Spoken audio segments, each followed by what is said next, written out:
Le livre tibétain de la vie et de la mort. Chapitre 10. L'essence la plus secrète.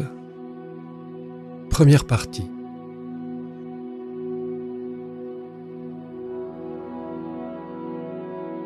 Personne ne peut mourir sans peur et en toute confiance s'il n'a véritablement réalisé la nature de l'esprit. Approfondie par des années de pratique assidue, seule cette réalisation est à même d'assurer la stabilité de l'esprit durant ce chaos tumultueux qu'est le processus de la mort. De tous les moyens que je connaisse pour aider une personne à réaliser la nature de l'esprit, la pratique du Dzogchen, qui est le courant de sagesse le plus ancien et le plus direct du bouddhisme, et la source même des enseignements sur les bardos, la pratique du Dzogchen, disais-je, est la plus claire, la plus efficace et la plus appropriée à l'environnement et aux besoins du monde contemporain. Les origines du Dzogchen remontent à Samantabhadra, le Bouddha primordial. À partir de lui, l'enseignement fut transmis par une succession de grands maîtres dont la lignée reste ininterrompue jusqu'à nos jours. Des centaines de milliers d'individus en Inde, dans les Himalayas et au Tibet ont atteint la réalisation et l'éveil grâce à la pratique du Dzogchen.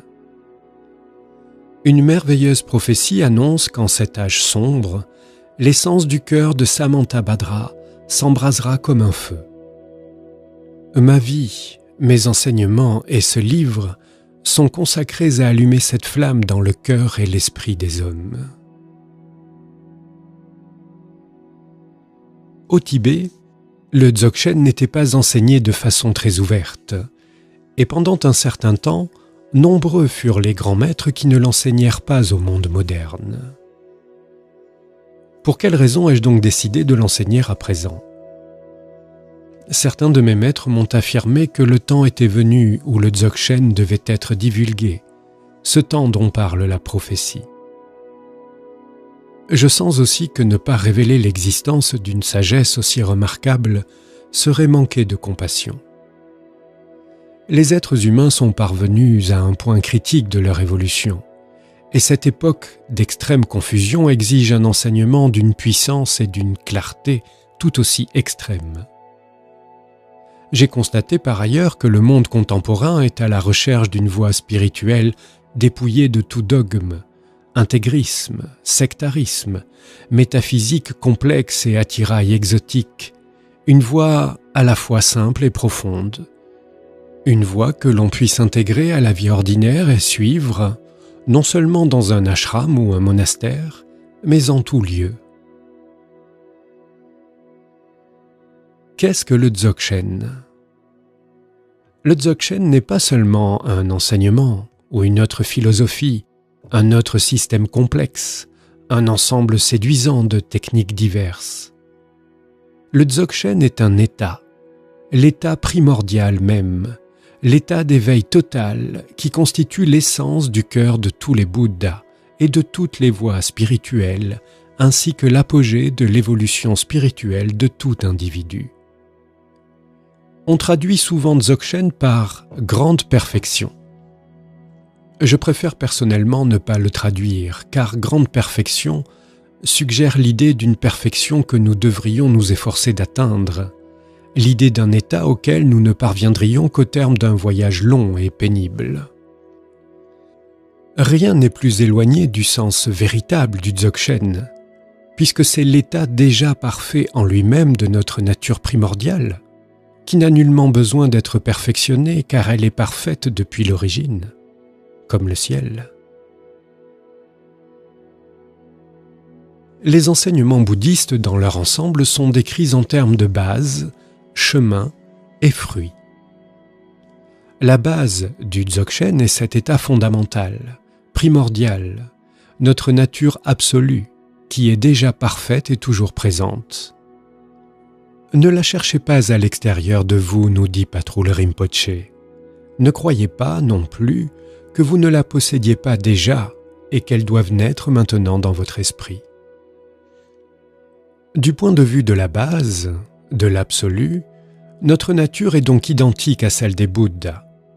Il n'est pas question, à ce niveau, pas même l'épaisseur d'un cheveu, disent les maîtres, d'enseignement à suivre ou de pratique à faire.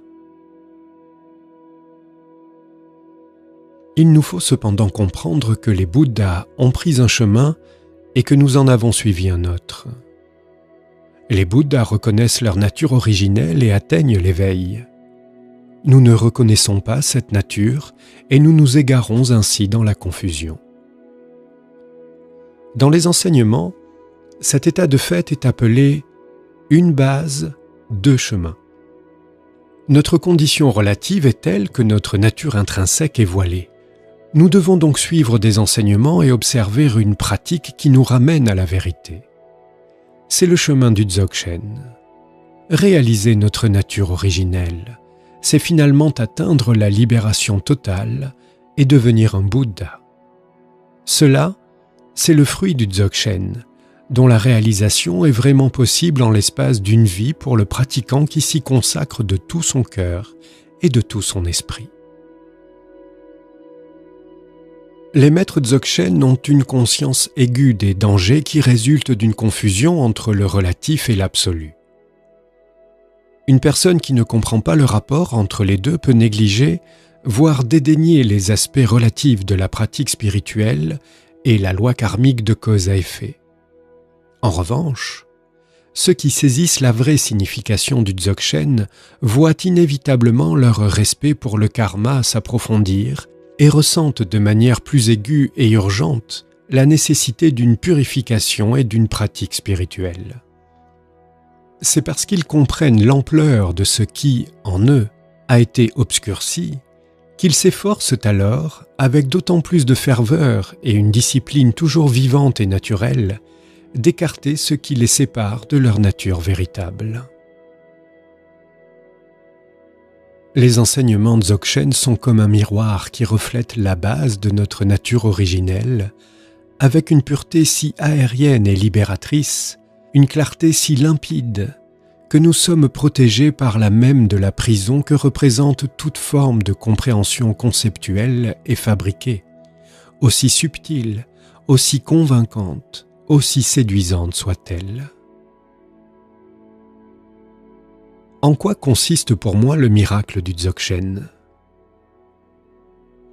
Tous les enseignements mènent à l'éveil, mais le caractère unique du Dzogchen est que, même au niveau relatif des enseignements, son langage n'altère jamais l'absolu par des concepts. Il le laisse intact, dans sa simplicité majestueuse, nue et dynamique. En même temps, à tous ceux qui ont un esprit ouvert, il parle de l'absolu en termes si visuels, si saisissants que, même avant d'avoir atteint l'éveil, nous avons déjà reçu la grâce d'un aperçu extrêmement puissant de la splendeur de l'état éveillé.